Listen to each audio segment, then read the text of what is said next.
करना चाहिए था, लेकिन मुसलमानों को लगा कि नीतीश कुमार अब हमारा नया रहनुमा हो सकता है। तो जब नीतीश कुमार को रहनुमा बनाना चाहिए था, तब आपने नीतीश को छोड़कर लालटेन पकड़ लिया, और जब नीतीश पर भरोसा नहीं करना चाहिए था, तब आप इसमें रहनुमा खोज रहे थे। इसलिए आपको दोनों बार थकना सहन करना पड़ा। अगर आप अपने सही रहनुमाओं का चुनाव नहीं करेंगे तो जीवन में कभी भी आपके पास खुशहाली नहीं आ सकती। आप चुनाव चाहे जिसका भी कर सकते। बिहार में 30-35 साल से आप लोग लालटेन को, लालू जी को, राजन को वोट करते हैं। भाई कोई राजनीति में वोट किसी को क्यों करता? वोट करने की 3 ही वजह है। एक, आप वोट करते हैं अपने और अपने बच्चों के विकास के लिए। दूसरा, आप वोट करते हैं अपनी राजनीतिक भागीदारी के लिए। तीसरा, आप वोट करते हैं अपने राजनीतिक विरोधी को हराने के लिए। आप छोड़िए जनसुराज की बात, आप इन तीनों पैमानों पर अपने 30 वर्ष के निर्णयों को कस कर देखिए। विकास आपको मिला नहीं। आज बिहार में दलितों के बाद सबसे गरीब और पिछड़ा अगर कोई है तो मुसलमान है। यहाँ बैठा हुआ हर मुसलमान मानेगा कि लालू जी के राज में मुसलमानों का कोई विकास नहीं हुआ। लेकिन फिर मुसलमान कहता है चलिए विकास नहीं हुआ, कम से कम हमको अपनी सुरक्षा है, हमारी भागीदारी है, हमारे दल का की सरकार है। तो उस चीज को जांच कर देखिए। आबादी के हिसाब से मुसलमानों के 40 विधायक होने चाहिए। 40 विधायक होना चाहिए बिहार में मुस्लिम समाज का, है 19। लेकिन ये चिंता का कारण नहीं है। यह आपको चिंता का कारण लगता है कि मुसलमानों के विधायक 40 नहीं है। वो इसलिए नहीं है कि दल वाले आपको टिकट नहीं देते। चिंता का कारण क्या है ये मैं आपको अभी बताता हूं। बिहार में आबादी के हिसाब से 1650 के आसपास मुखिया और सरपंच होने चाहिए। लेकिन बिहार में 1200 से कम मुखिया ही मुस्लिम समाज के हैं। बिहार में आबादी के हिसाब से 27,500 वार्ड सदस्य मुस्लिम होने चाहिए, हैं 11,000 से कम। ऐसा क्यों है? वहां तो आपको आबादी का टिकट का इंतजार नहीं करना। ये आंकड़ा बता रहा है कि कहीं न कहीं मुस्लिम समाज में राजनीति को लेकर जो जागरूकता होनी चाहिए वो खत्म हो गई। ये सबसे बड़ा नुकसान आपको राजनीति ने किया। आपको विकास दिया या न दिया, आपको ये राजनीतिक मानसिक गुलामी दे दी, जिसमें ये बता दिया कि अगर जीवन में आगे बढ़ना है तो राजनीति हमको करने दो, हमारा झंडा लेकर पीछे जीवन भर चलते हैं। इसीलिए आपके बच्चे विधायक छोड़िए, वो वार्ड सदस्य और मुखिया का चुनाव भी लड़ने का हिम्मत नहीं दिखाता। तो विकास आपको मिला नहीं, भागीदारी आपके पास है नहीं। सब सुनने के बाद भी मुसलमान कहता है चलिए कम से कम भाजपा को हरा दीजिए, हम लोग की उसी में खुशी है। तो उस नजरिए से भी देखिए 1990 में जब आपने लालू जी को वोट देना शुरू किया तब भाजपा का बिहार में 0 सांसद था और देश में 2 सांसद। और आज 30 बरस भाजपा के विरोध में आपने वोट देने के बाद भी इस राज्य में भाजपा का गठबंधन 30 सांसद है और देश में 240। तो भैया आपको विकास मिला नहीं, भागीदारी मिली नहीं और भाजपा को आप हरा पाए नहीं, तो आप क्यों उसी लकीर पर चले जाए? इसलिए मशवरे की जरूरत है कि बैठिए, मशवरा कीजिए कि कोई दूसरा रास्ता है या नहीं। आपको क्या बताया गया? रास्ता न दिखे तो साहिबे अक्ल से जाकर मशवरा करो। साहिबे अक्ल से जो समझदार लोग हैं उनसे जाकर मशवरा करो। लेकिन मुसलमान आज मशवरा नहीं करना चाहता, बैठा हुआ है, वो जद्दोजहद नहीं करना चाहता। उसको भाजपा का डर दिखाकर ये राजनीतिक बंधुआ मजदूर बना दिया गया। इसलिए ये जनसुराज की व्यवस्था बनाई जाए। अब हम आपको आपकी परिस्थिति पर चर्चा करने के लिए खाली नहीं बुलाया, आपको अभी इससे निकलने का रास्ता भी बताएंगे। आपके सामने अभी आंकड़े से वो रास्ता बताएंगे, आपको खुद दिखेगा कि कैसे आप अपने बच्चों की राजनीति में भागीदारी भी करा सकते हैं, विकास भी कर सकते हैं और भाजपा को मुकम्मल हरा भी सकते हैं।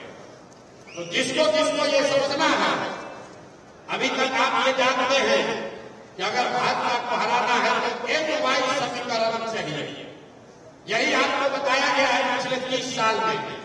एक वाई समीकरण होगा तो उससे हम लोग भाजपा को हरा देंगे, लेकिन उस सारे समीकरण से आप भाजपा को अभी तक नहीं हरा पाए। ऐसा क्यों? ऐसा इसलिए कि अब एक वाई समीकरण कहीं बचा ही नहीं। अब समीकरण है वाई एम। जहां वाई खड़ा होता है वहां पर मुकम्मल एक समाज के, मुसलमान समाज के लोग उसको वोट देते हैं। लेकिन जैसे ही मुसलमान खड़ा होता है तो आधे से ज्यादा वाई समाज के लोग हिंदू मुसलमान के नाम पर जाकर भाजपा को वोट देते हैं। अब तुरंत कोई कहेगा कि ये तो यादव लोग हमको धोखा दे रहे हैं। नहीं, ये यादवों की गलती नहीं है। अगर ये समीकरण आप सवर्ण के साथ, ब्राह्मण के साथ, दलित के साथ, कुशवाहा के साथ बना लीजिए तो भी यही होगा। जब लोग खड़े होंगे तो आप उसको मुकम्मल वोट दीजिएगा, लेकिन जैसे ही आप खड़े होइएगा तो विचारधारा की तलवार से आधा लोग उसमें कट के हिंदू मुसलमान के नाम पर आपके खिलाफ वोट करेगा। ऐसा क्यों है? ऐसा इसलिए है कि एक आंकड़ा याद रखिए, इस देश में भाजपा को 36% वोट आया है। इस देश में हिंदू रहते हैं 80%।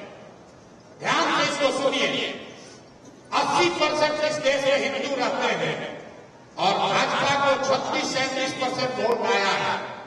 इसका मतलब है कि करीब करीब आधे हिंदू आज भाजपा को वोट नहीं दे रहे, भाजपा को वोट दे रहे हैं। जो लोग भाजपा को वोट दे रहे हैं वो किसी एक जाति के नहीं हैं, वो सभी जातियों में हैं। इसका उदाहरण देखिए, बिहार में भाजपा को मोदी जी को वोट पड़ा है, लेकिन मोदी जी के जाति का कोई आदमी बिहार में नहीं रहता। वो लोग जो मोदी और भाजपा को बिहार में वोट देते हैं वो हिंदू मुस्लिम के विचारधारा से प्रभावित होकर उनको वोट देते हैं। इसी आंकड़े में आगे का रास्ता छुपा हुआ है। आपको समझना यह है कि वो कौन आधे हिंदू हैं जो भाजपा को आज वोट नहीं कर रहे हैं।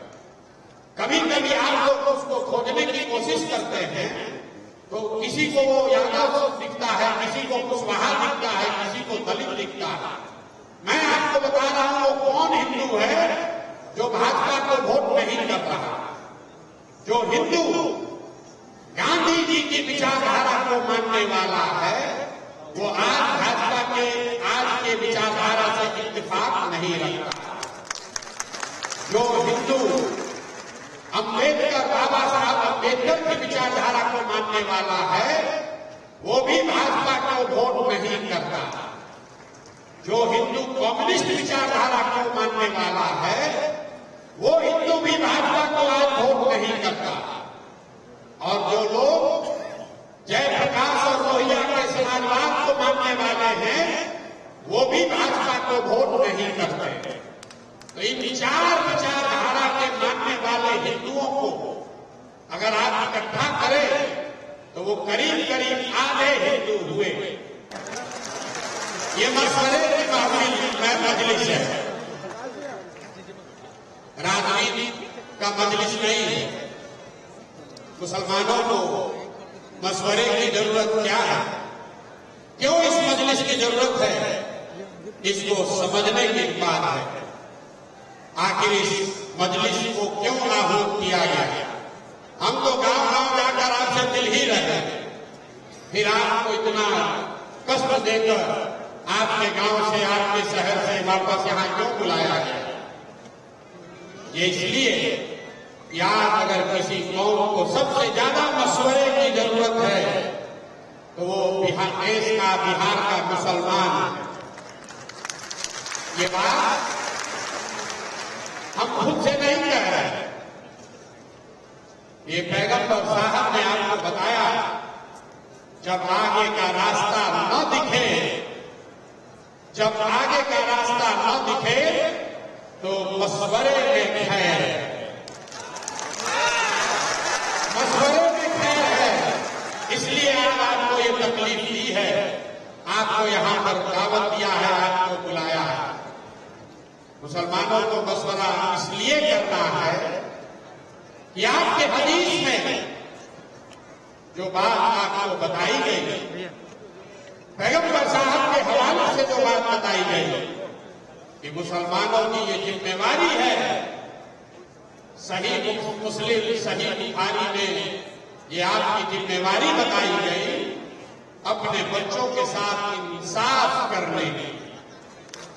और आज आपको मशवरे की जरूरत इसलिए है कि देश में आधे से ज्यादा मुसलमान चाहकर भी अपने बच्चों के साथ इंसाफ नहीं कर पा रहे। आपको ये आपके हदीस में बताया गया है, अपने बच्चों की तालीम की, तरबियत की, पढ़ाई की, परवरिश की आप वो नहीं कर पा रहे। तो मशवरा इसलिए करना है कि इस व्यवस्था को कैसे सुधारा जाए ताकि मुसलमान होने के नाते आप अपने बच्चों के साथ इंसाफ कर सकें। ये मशवरे की जरूरत इसलिए है कि आपके कुरान की जो पहली आयत है, इकरा बिस्मि रब्बिकल्लज़ी खलक़, उसका पहला शब्द इकरा, जिसका मतलब है पढ़ो, जिसका मतलब है पढ़ो। और आज आप वो कौम बन गए हैं जो देश का सबसे अनपढ़ कौम है। इसलिए आपको मशवरे की जरूरत है, आपको मशवरे की इस मजलिस में आने की इसलिए जरूरत है कि जिस कौम ने आपके पुरखों में अपने खून पसीने से इस देश की आजादी में, इस देश को बनाने में कुर्बानी दी, उसी देश के पार्लियामेंट में,